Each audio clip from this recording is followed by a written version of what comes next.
2017, the year of curious cats, haunting holograms, and trigger-happy trekkers.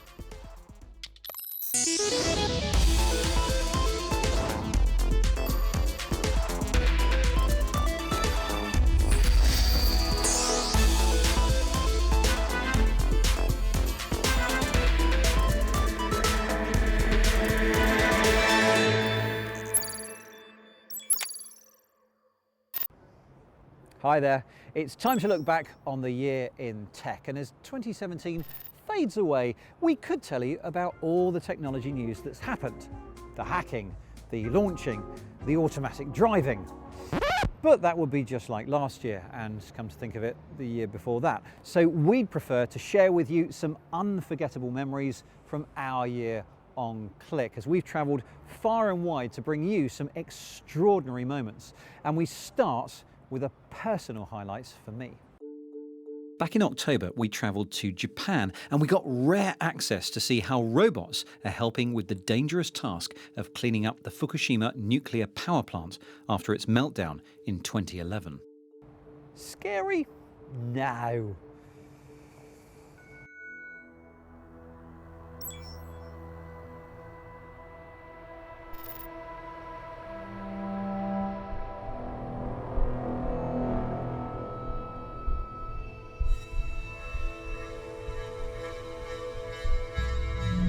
I've worn plenty of protective suits in my time, but they've always been to protect the environment from my body.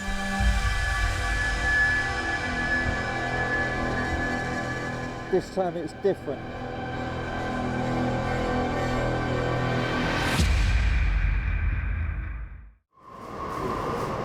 We're going inside Unit 5, which is identical to the units which were wrecked by the explosions. As you can imagine, it's really hot inside these suits. It's a confusing jumble of walkways and machinery, and it's difficult to appreciate that somewhere in here is a 7-story high tank of water called the Primary Containment Vessel, the PCV. And now it's time to go right underneath the reactor. Oh wow.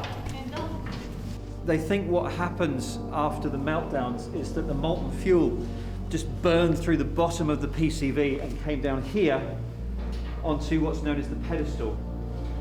That's where they think the fuel is now. It's difficult enough getting around this place on foot. Now imagine trying to remote control a robot through this after the whole place has been mangled by an explosion.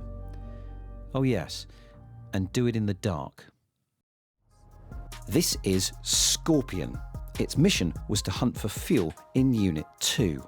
Now, time is of the essence for any Fukushima robot. The radiation will eventually damage and disable its cameras, rendering it useless. But the entire mission can also be upset by something far more basic. This is Service Hatch X6, and in Unit 2 they were hoping to send the Scorpion robot down this ramp to film the molten fuel at the bottom, but it got caught halfway down. It never made it, so they didn't get any footage or any evidence of where the fuel was. In Unit 3 the water's much higher, so they had to think of another way to get a robot in to film what was going on, and that's where the mini sunfish came in. Well, actually, that's where the mini sunfish came in. Built to fit through this 15-centimetre pipe, Mini Sunfish is a tiny underwater robot with 5 propellers, 2 cameras and 4 human operators. 300 kilometres away from Fukushima, in Toshiba's Yokohama R&D centre, I came face to face with the star of the investigation. After 2 months of practice in a duplicate of the flooded pedestal, in July this year, Mini Sunfish was successful in finding melted clumps of material that could be fuel debris on the pedestal in Unit 3. Decommissioning the site could take 40 years, and it may cost 8 trillion yen. Those little robots have a lot riding on their tiny backs.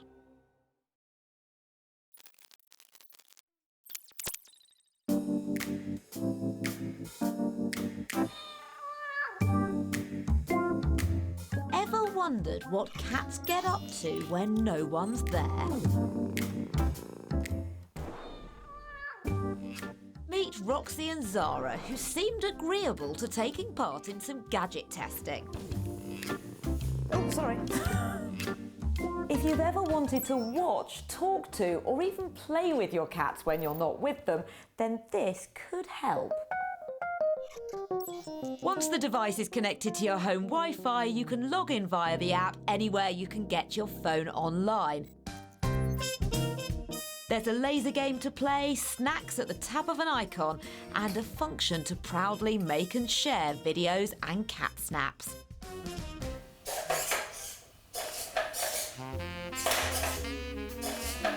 Well, this rather unusual looking setup works in quite a similar way. There's a camera so that you can see the cats remotely, also the ability to give them food wherever you are. Plus this toy, which is apparently something that cats might like to play with. Zara and Roxy were possibly slightly intimidated by the jolting of the feathery thing, and the app was extremely temperamental, making setup a rather tedious experience. The Pet Pace Smart Collar has been around a little while now and is available for cats and dogs. It allows owners to keep an eye on temperature, pulse, breathing rate, heart rate variability, and even the positions a pet is in, so could be particularly beneficial if there are health concerns or an injury to keep an eye on.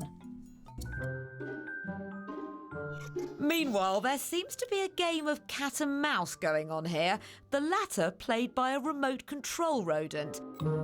Although it actually consists of the mouse chasing the cat, which probably says it all about my day's filming. That was Lara with some pretty disinterested interviewees, but there you go, you can't win them all. Now, you know us, we'll report from wherever we find a good story, and there have been so many great ones, so many successful ones in Africa this year. Back in June, Dan Simmons went to Tanzania to see the first stages of what could be a global revolution in education.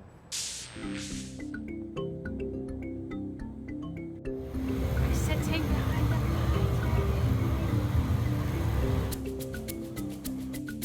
We're travelling a long way from any town or city to visit some of the 200 children in Taita village in northern Tanzania. We are booting up the tablet, the first one. The whole programme is in Swahili, so the local children can understand. I think they're going to need more tablets.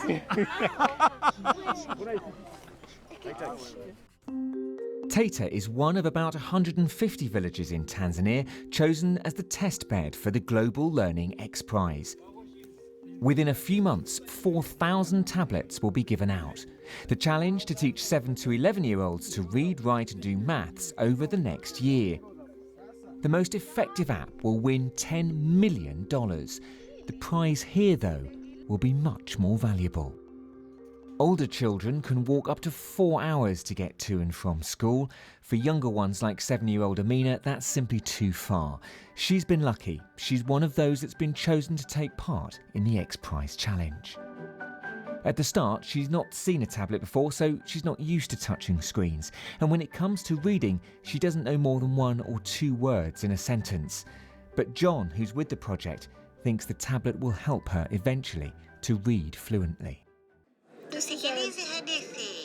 So the problem is that there are about 60 to 100 million kids who have no access to school because school is too far. And then you've got 250 million more who go to school and who leave without ever having learned to read or write a word. And these are kids in Botswana, in Boston, in Brighton. It doesn't matter. Kids go to school all over the world, and they don't learn. And why is that? And so that's the question that we're trying to address. In our greatest desire, every single child on planet Earth has access to a world-class education in the palm of her hand.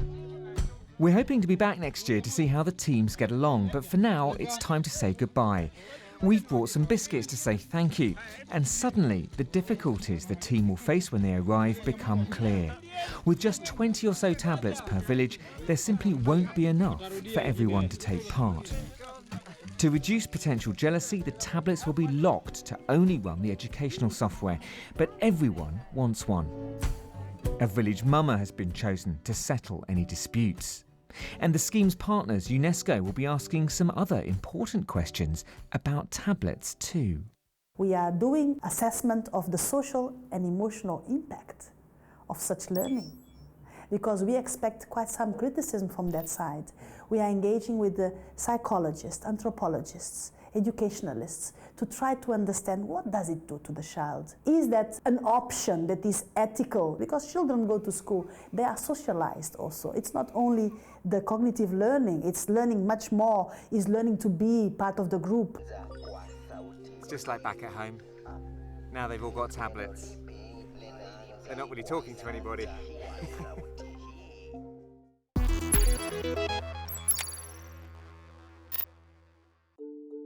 That was Dan in Tanzania. Next, we're off to Germany with Kate, who's found an elevator that goes sideways. The picturesque town of Rottweil, Germany, home to fearsome dogs, chocolate box buildings, and a 246-metre tower housing the tallest observation deck in Germany. But this tower isn't just about great views. Built by elevator company ThyssenKrupp, it has 12 lift shafts running inside it. One is used to transport passengers to the top, the others to test the latest in elevator technology. So our inside area is in the core of the tower. And only a few people really have the chance to see what we have built and what is running there. An elevator without any ropes. So this is something revolutionary. Instead of steel ropes, the cabin is carried by linear motors, the same tech that drives Japan's bullet train at 500 kilometers an hour. As well as eliminating the speed and height restrictions of today's tech, this allows passengers to travel sideways as well as up and down, just like Willy Wonka's fantastical elevator in Charlie and the Chocolate Factory. Behind the scenes, behind the car, we change this exchanger 90 degrees, get prepared for the horizontal movement while people are entering and leaving. And as soon as the doors close, we can go sideways to the next shaft. And this is the most important thing, that we come back to a circulating system. So reinventing the paternoster. Using this circulating pattern means a lift shaft could hold 10 or more cabins, much more efficient than the single up and down ride today's elevators are limited to. And this will only become more important when we start looking at elevators reaching perhaps 1,000 or more meters into the sky.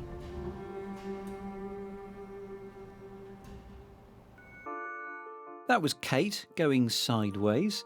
And so are we now. We're off to the place where China makes the world's tech, the city of Shenzhen, where last month I got exclusive pre-launch access to see how a new smartphone is born. They make loads of different types of phones in this factory, so to keep the 5T a secret from all the other workers, everything happens behind the blue shroud of secrecy. Are you ready? Thank you. Come in.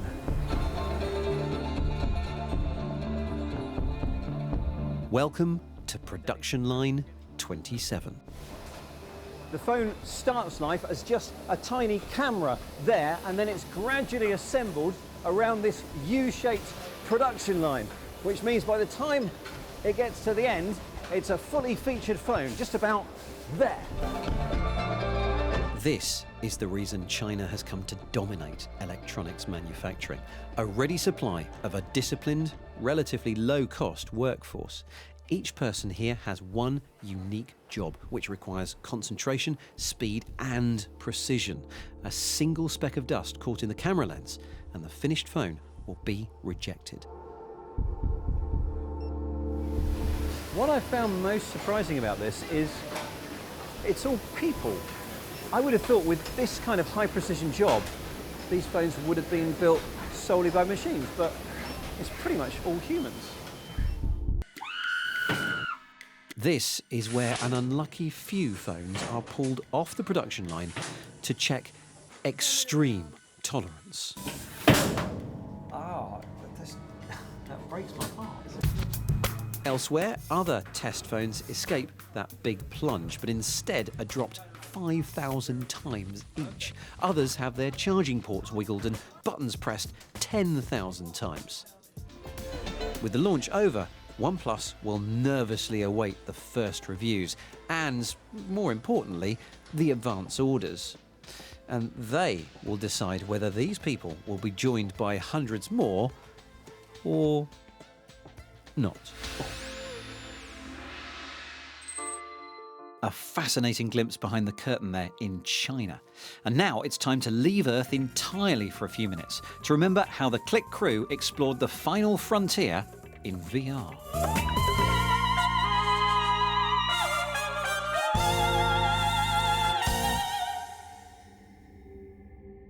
Virtual reality game Star Trek Bridge Crew brings together up to 4 players, each taking a different role on the bridge of a starship. Wow, that's brilliant. Incredible. Oh my goodness, Mark. Oh, we're warping, everybody.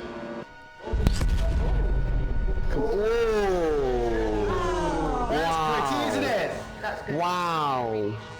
We don't have time for sightseeing, though, as we receive a distress signal from a stricken vessel. My vessel has lost all power and our life support systems are nearly exhausted. Okay, so, engineering? Yes. Can you transport the survivors of that bit here? I don't know. That wasn't in the trailer. It's at this moment that the action takes a turn which will appeal to Star Trek superfans. It's D51 Cruiser. So it's a Klingon D5 cruiser? Yeah. Okay, target it! Get us back behind Target destroyed! It feels like it's social VR at its best, really. Communication's a must. If you don't have it, you're not going to complete the mission. Great for team building. I thought we actually had our lives on the line for a minute. We had a couple of sticky moments there, but I think we managed to pull it back and keep it together as a crew, and the result was a successful mission.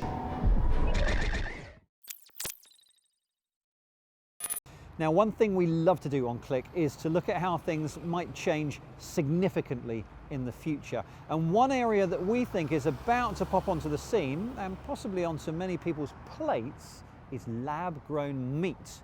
I'm talking burgers, steaks, and fish. Got a taste for it? Well, back in July, Kat Hawkins visited the cultured food capital, San Francisco, to see what's cooking. I've come to this lab in the heart of Silicon Valley to visit Impossible Foods. They claim to have invented the food of the future, a completely meatless meat made entirely of plants. Impossible Foods found that the key ingredient that gives meat its characteristic irony taste is heme, a molecule found in most living things and especially in animal muscle. Luckily, it's also found in plants. So this is your magic ingredient, right? This is your plant-based blood. Right, and it provides the flavour, the explosion of flavour you get that turns there's the difference between white meat chicken with a beef burger. The company has recently flipped the switch on its meatless meat packing factory as it ramps up production. This will eventually make 4 million burgers a month, and the next aim is to move into chicken, pork, and lamb. But it's one thing being a scientist who is enthralled by food tech, and another to be a chef using the ingredients produced on your carefully crafted menu. I think we eat way too much meat in general. So it's a good way to be as close as possible to what meat looks and tastes. The Impossible Burger is now the only one Rocco has on his menu, and he sells 250 of them a week. It seems like at this stage it might be a novelty for Silicon Valley diners with money to spend, but of course, as always, the true test is in the tasting. Okay, it's about to happen.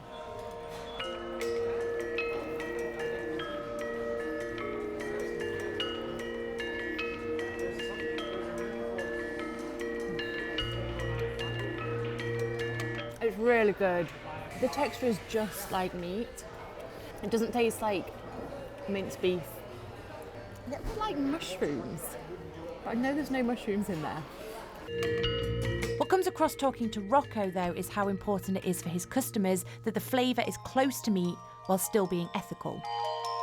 But what if you could serve up actual animal flesh without a single creature being harmed? That's what several companies, including this small tech startup in the heart of Silicon Valley, are working on. They plan to grow actual fish from stem cells. Finless Foods takes a small sample of cells from a real fish and cultures it up. One cell can theoretically become 1 ton of fish meat, but they're not there yet.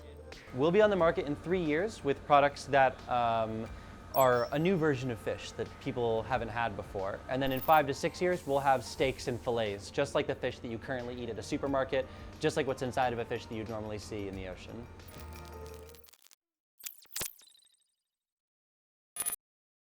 Kat Hawkins reporting back in the summer. Now, from California to the Netherlands, where Nick Queck witnessed a dance with a new hologram effect. Today, choreographers and dancers of NDT are working with a new medium for artistic expression. They're taking 2 excerpts from their show called Stop Motion and adapting it to include holographic projections. It's a really 3D, almost an IMAX type experience without the need for glasses, you know. Every detail has been carefully crafted. They're projecting a falling white giant and dust onto a black backdrop, playing with the themes of light and dark and destruction. Technology needs to embrace the art, but not be sticking out or by itself. It needs to help. It's like a glove to the art, to the expression. The holographic illusion is created with the help of 2 very high-end projectors and a special lightweight mesh screen. By playing out videos on the front mesh and back wall, it creates an optical illusion of 3D depth. For the performers, it's actually a really good rig to work with because they can see the projections on this side whilst they're on stage performing. With other systems, you don't really get that same, whoa, it's really realistic actually. Dancer into position, standby lighting, music, cue projection, and action.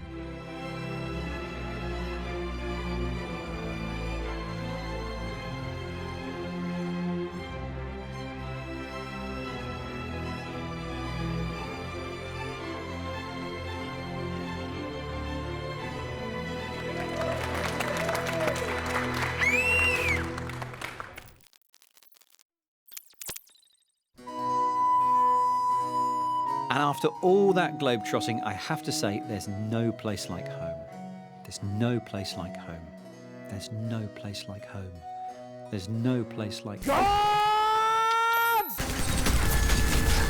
Yep, banks, voting systems and the NHS weren't the only ones to have been under attack in 2017. Even in my own castle, I had my hands full with this lot. We even lost our first guest on the show. Sorry, Ken. And in 2018, we'll be going back into battle again, reporting from wherever we find the best tech from around the globe and at home. We'll see you next year.